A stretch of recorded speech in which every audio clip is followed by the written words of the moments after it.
자, 오늘 2020년 지방직 컴퓨터 일반 해설 강의를 하게 된 해커스의 곽구문입니다. 진행하도록 하겠습니다.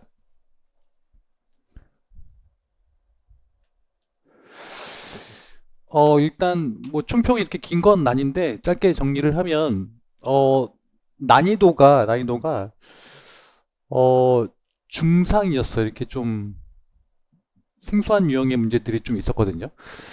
그래서 이제 특이점은 역시나 인공지능 문제는 뭐 옛날에도 많이 나왔고 지금도 많이 나오고 있는 건데 두 문제가 나왔어요. 11번, 17번 나왔고, 그 다음에 18번 이제 자바 문제 있었고, 19번에 스레드 문제 있었는데, 자바 문제랑 그 다음에 스레드 문제는 맞추기가 쉽지 않았어요.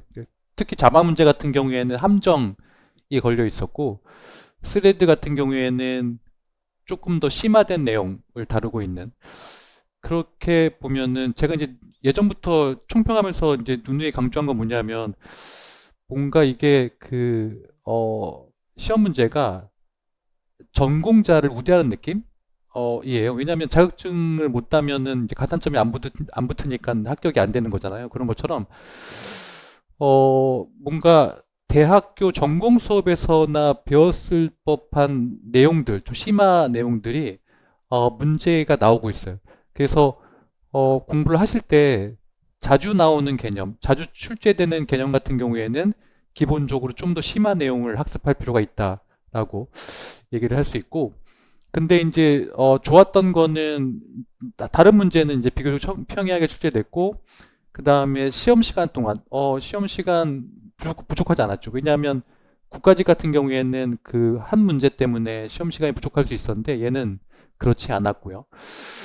근데 보면은 함정 문제랑 그리고 심화 개념 문제로 인해서 실제 점수는 조금 낮게 형성될 수 있다라고 들을 수 있고, 그래서 만약에 향후 시험을 대비한다면 인공지능 분야 문제는 당연히 캐치를 하셔야 되고, 그리고 단순 암기보다 이해.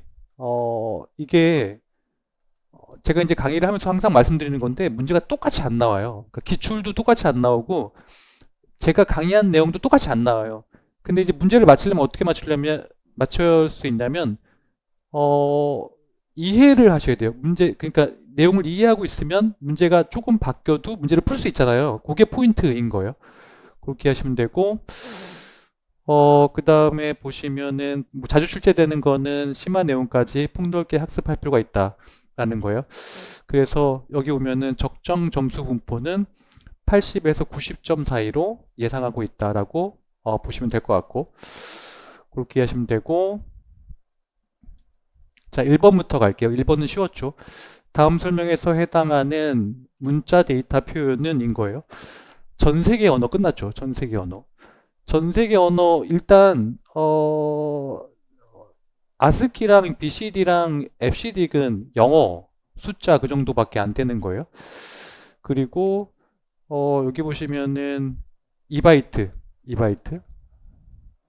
얘네들은 다 1바이트 이내죠. 얘는 7비트, 얘는 6비트, 얘는 이제 1바이트니까 유니코드밖에 답이 될 수 없어요. 이건 명확한 고요.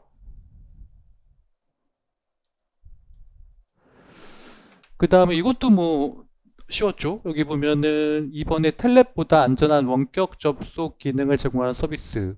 그러니까 텔넷 암호화가 안 돼 있기 때문에 그것에 대한 암호화 버전이 필요했고 그게 SSH이고요. 강의를 할 때는 어떻게 했냐면 FTP, 그러니까 FTP랑 그 다음에 텔넷의 보안 버전이라고 말씀드렸고요. 그렇게 이해하시면 되고, 그 다음에 이제 VoIP는 음성을 TCP/IP를 통해서 전송하는 거. 비슷한 개념으로 어, IPTV 같은 게 있죠. TV 전송을 TV를 TCP/IP 통해서 전송하는 거잖아요, 그죠?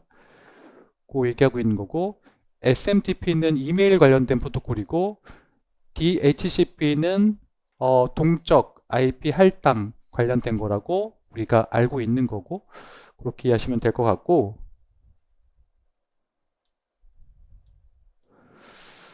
그 다음에 보면은 3번에 맥 주소를 표현하는데 필요한 16진수 개수는 이거는 이게 몇 번 했는데 맥 주소는요 48비트잖아요. 근데 이제 16진수가 4비트니까 나누면 12가 나오잖아요. 그죠? 그래서 3번 답이 12가 된다. 이렇게 간단하게 풀 수 있는 거고, 그 다음에 보면은 4번에 다음 설명에 해당하는 캐시 기억 장치의 교체 알고리즘은 무엇입니까? 얘기를 하고 있어요. 캐시 안에 가장 오래된 블록을 교체하는 방식. 그러니까 가장 오래됐으니까 처음 들어온 놈 처음 처리하는 거잖아요. 왜냐하면 처음 들어온 게 가장 오래됐으니까. 그렇게 이해하시면 되고, 일단 LFU는 참조 빈도수가 제일 작은 놈. 그리고 LRU는 시간 순서로 봤을 때 우리가 참조가 제일 안 된 놈. 참조가 제일 안 된 놈. 그리고 랜덤은 그냥 랜덤하게 선택하는 거고. 그렇게 하시면 되고. 그 다음에 이제 5번도 뭐 간단하죠. 10진수 플러스 5를 1의 보수로 변환하면 어떻게 됩니까? 단 저장 공간은 8비트로 한다라고 얘기하고 있잖아요. 그러면 5는 101이고 8비트라고 했으니까 0을 5개 붙이고 그리고 1의 보수니까 뒤집으면 되고 그러면 3번이 답이 나온다. 되게 간단한 문제였고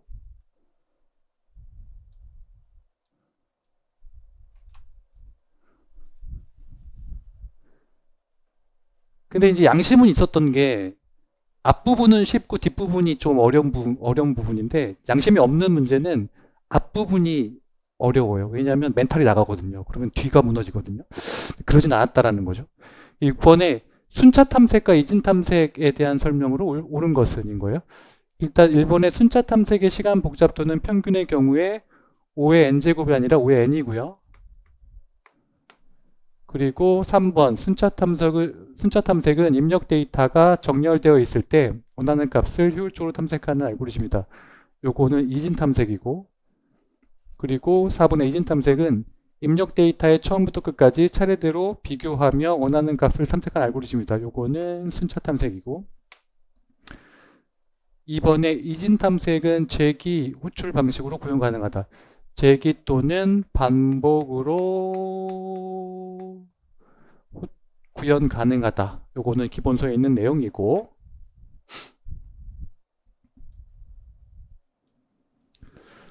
그 다음에 요것도 뭐 많이 했던 거죠. 여기 보시면은 7번에 TCP/IP 프로토콜 계층 구조에서 응용 계층 프로토콜이 아닌 것인 거예요. 일단 FTP는 파일 전송, 그 다음에 3번에 HTTP는 HTML 전송, 그리고 SMTP는 아까 나왔죠. 이메일 전송 관련된 프로토콜인 건데 일단 RIP는 라우팅 프로토콜인데 얘는 네트워크 계층 프로토콜이죠. 그래서 2번이 잘못되었다라고 보시면 괜찮을 것 같고 자 8번도 어렵지 않았습니다. 8번에 관계형 데이터 모델에서 릴레이션에 대한 설명으로 옳은 것은 무엇입니까? 몇 번 했던 건데 1번에 한 릴레이션에서 튜플의 중복을 허용하지 않죠. 같은 게 있다는 건데 말이 안 되는 거잖아요. 그리고 3번에 한 릴레이션에 포함된 튜플 간의 순서는 의미가 없어요. 그리고 4번에 한 릴레이션에 구성되는 속성 간의 순서도 의미가 없어요. 다 무슨 서죠? 2번에 속성은 원자값 분해할 수 없다. 저거는 맞는 지문이고요. 이렇게 보시면 되고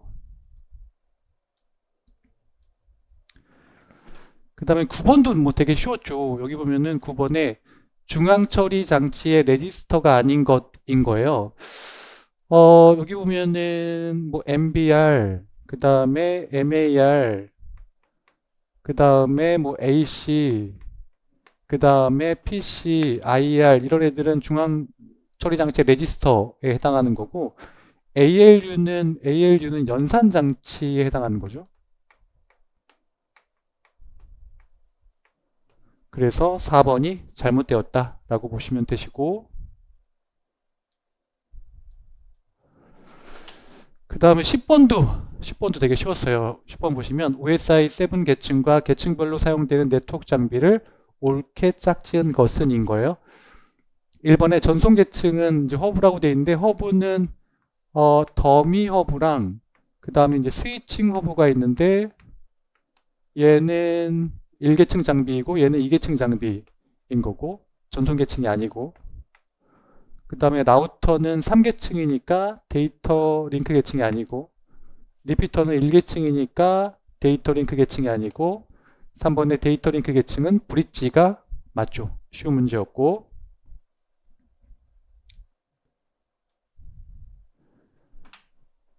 그 다음에 이 문제부터 이제 살짝 생각을 하셔야 돼요. 이 문제부터 이제 중반 넘어가면서부터 생각을 조금 하셔야 되는 문제예요. 11번에 기계학습의 학습 유형인 비지도 학습에 대한 설명으로 옳은 것. 일단 레이블이 없죠. 레이블이 없어요. 레이블이 없고 결국에는 이제 목표가 없는 건데, 일단 1번의 핵심 개념은 에이전트 환경 상태 액션 보상인데, 에이전트 환경 상태 액션을 몰라도 보상이 있으면 얘는 강화 학습에 해당하는 거고,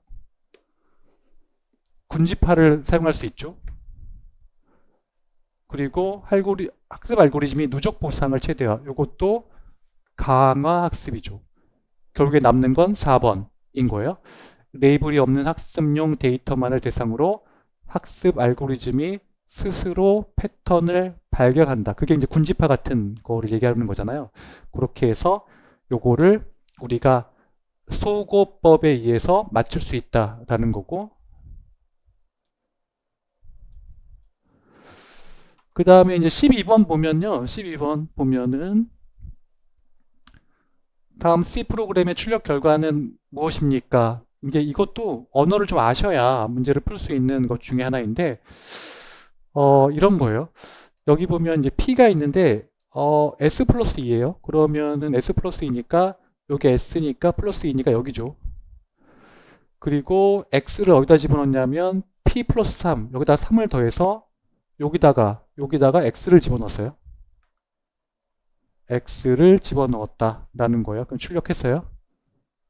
S를 출력하면은 XER, 그 다음에 XER, 둘 중에 하나인 거고, 얘는 아니고, 얘는 아니고, 인 거잖아요. 근데 이제 strN 같은 경우에는 문자열의 길이를 나타내는 건데, P를 나타내는 건데, 이 P가 뭐냐면, 요 P는 전체 문자열을 갖고 온 게 아니라, S 플러스 2부터 갖고 왔기 때문에, 여기서부터 갖고 온 거잖아요. 그러면 하나, 둘, 셋, 넷, 다섯, 6개. 그러니까 6인 거죠. 이렇게 생각을 조금씩 해야 된다라는 거고,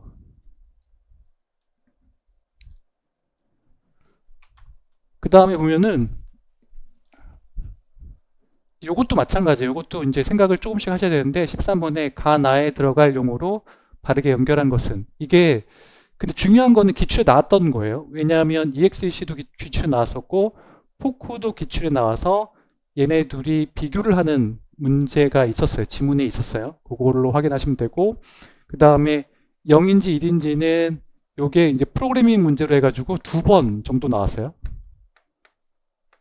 그래서 그거를 종합하면 문제를 맞출 수 있다는 게 포인트인 거예요. 자, 보세요. 그 시험 문제가 만만치 않아요. 왜냐하면 종합적인 사고를 요구하거든요. 그러니까 하나의 기출을 이해하고 그것만 달랑 대입하는 게 아니라 내가 봤던 모든 애들을 종합해서 문제를 푸셔야 된다는 거예요. 그래서 종합적 사고를 요구하고 있는 거고, 그게 요 문제고. 자, 문제 보시면 가나에 들어갈 용어 바르게 짝지어진 건데, 가에 보면 가 시스템 호출은 실행 중인 프로세스로부터 새로운 프로세스를 복사하는 함수로, 자, 뭐라고 되어 있어요? 새로운 프로세스를 복사한다고 되어 있어요. 포크는 새롭게 복사를 하는 거고, 그 다음에 exec는 공유하는 거예요. 그죠? 기존에 있는 애를 공유해서 사용하는 거예요. 그러므로 일단 포크가 답이고요. 그 다음에 보면은 기존 프로세스는 부모 프로세스, 새로 생성된 프로세스는 자식 프로세스가 된다. 그리고 가를 이용해 생성된 자식 프로세스에게는 나를 0을 반환한다. 우리가 요 프로그래밍 문제가 어떻게 나왔냐면 PID를 계산을 하는데 PID가 0보다 작은 경우, 0이랑 동일한 경우, 0보다 큰 경우거든요.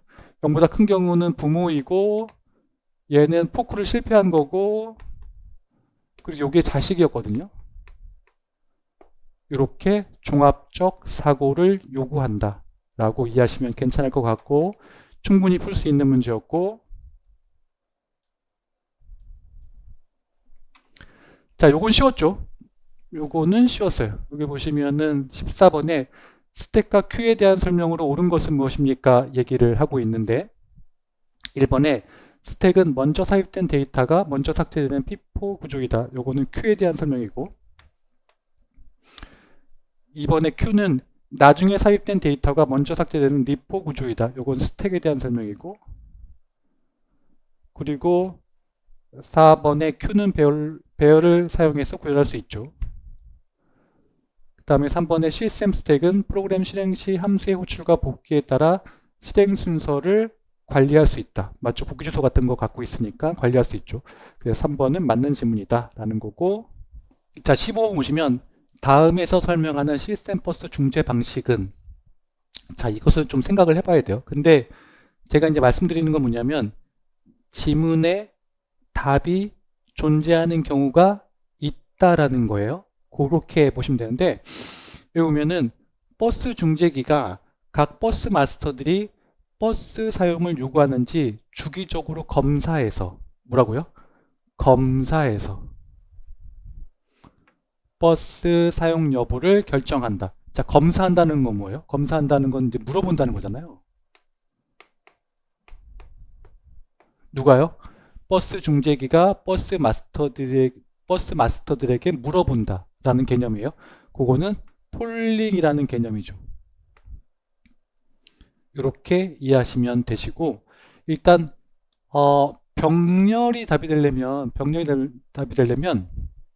뭔가 요구선이랑 승인선 같은 애들이 병렬로 개별로 갖고 있어야 되는 개념인 거고, 그 다음에 직렬 같은 경우에는 그런 것들이 데이지 체인처럼 직렬로 연결된 형태를 띠고 있는 거고, 그 다음에 분산 같은 경우에는 어떤 느낌이냐면 이런 중재기 개념이 아니라 그냥 개별로 어떤 우선순위를 결정하는 그런 개념. 그러니까 중재기에서 뭔가 컨트롤이 되는 게 아니라 그냥 개별로 컨트롤이 되는 그런 개념. 그걸 분산이라고 한다라고 이해하시면 괜찮을 것 같고, 그 얘기인 거고.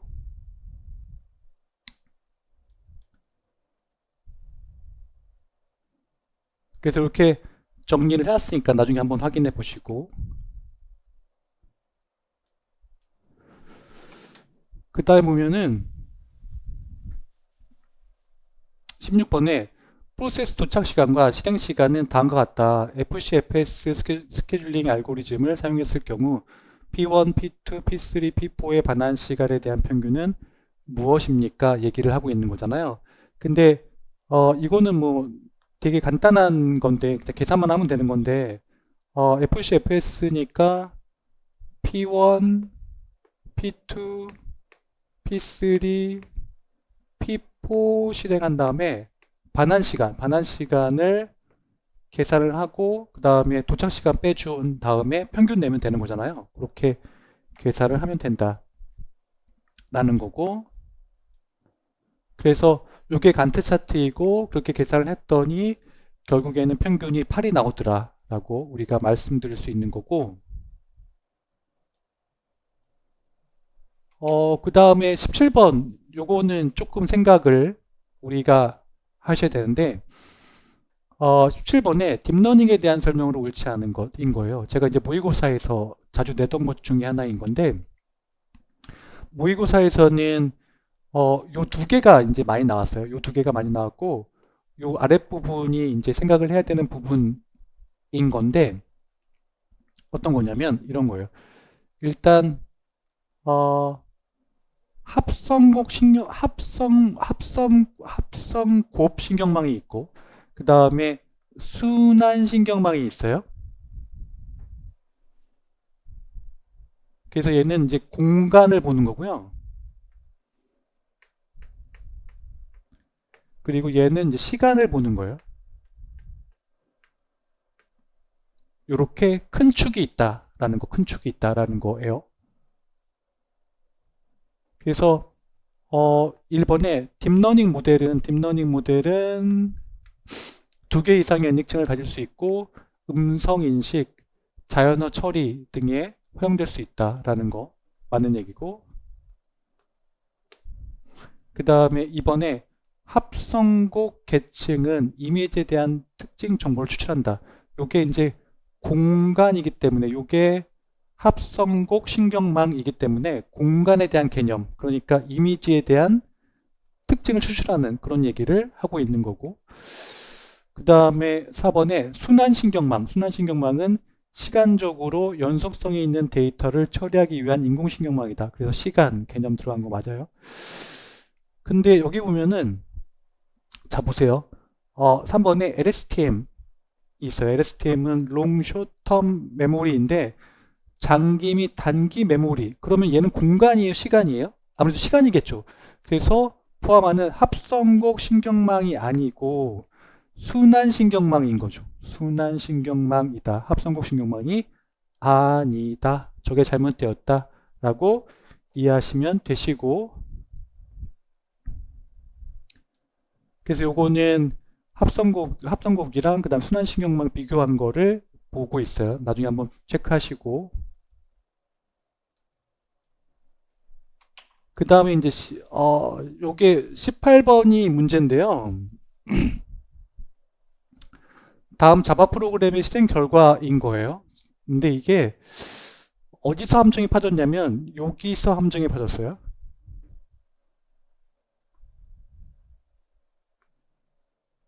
요게 인트일 때랑 더블일 때랑 답이 달라요. 답이 달라요.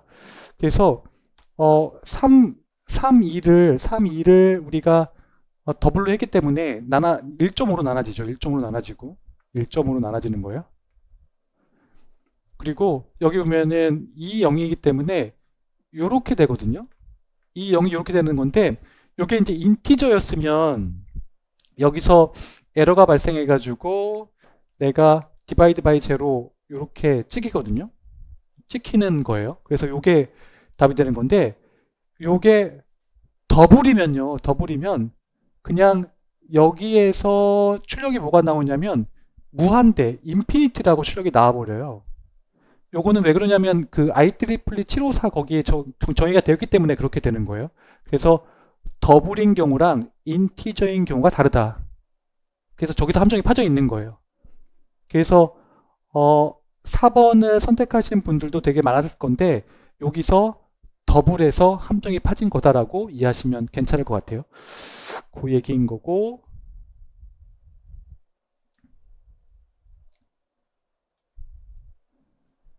그 다음에 19번도 조금 생각을 하셔야 되는데, 다중 스레드 모델에 대한 설명으로 옳은 것만을 모두 고른 것은 무엇입니까? 얘기를 하고 있어요.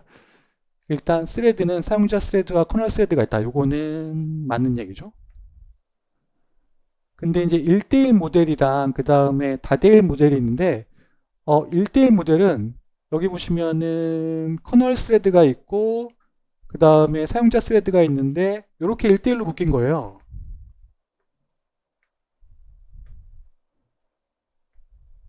그래서 1대1 모델은 다중 처리기에서 다중 스레드가 병렬로 수행되는 것을 허용하지 않는다. 아니죠. 왜냐하면 얘네 각각을 별도의 CPU에 할당하면은 병렬로 처리될 수 있죠. 그러니까 요건 잘못된 거고, 그 다음에 다대일 모델은 뭐냐면은 사용자 스레드가 여러 개 있으면은 커널 스레드가 이렇게 한 개 있으면은 이렇게 할당되는 거예요.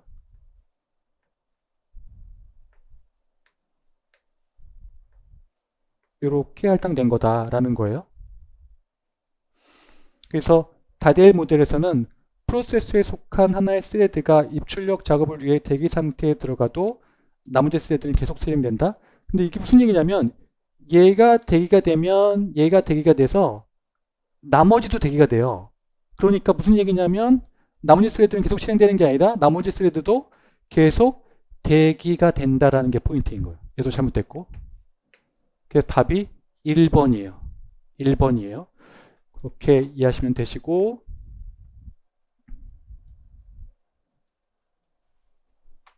그 다음에 보면은 20번에 다음 설명에 해당하는 디자인 패턴은 얘기를 하고 있는 건데, 일단 객체를 오직 하나만 생성한다. 이거 싱글톤이죠. 그 다음에 외부에서 접근하는 것을 통제하기 위해 생성자를 프라이빗으로 선언한다. 그러니까 외부에서 객체를 못 만들게 만드는 거예요. 왜냐하면 객체를 하나만 만들려고 그렇게 통제하기 위해서 그런 거고, 그 다음에 어댑터 같은 경우에는 그러니까 뭔가 사용할 수 없는 클래스를 사용할 수 있게끔 어댑터를 붙이는 거고요. 그 다음에 컴포짓 같은 경우에는 제기, 순환 패턴에 사용하는 거고요. 그 다음에 팩토리 메소드 패턴 같은 경우에는 뭔가 구현을 하이 클래스에게 일임하는 거를 얘기하고 있어요. 그렇게 정리를 하시면 된다라는 거예요.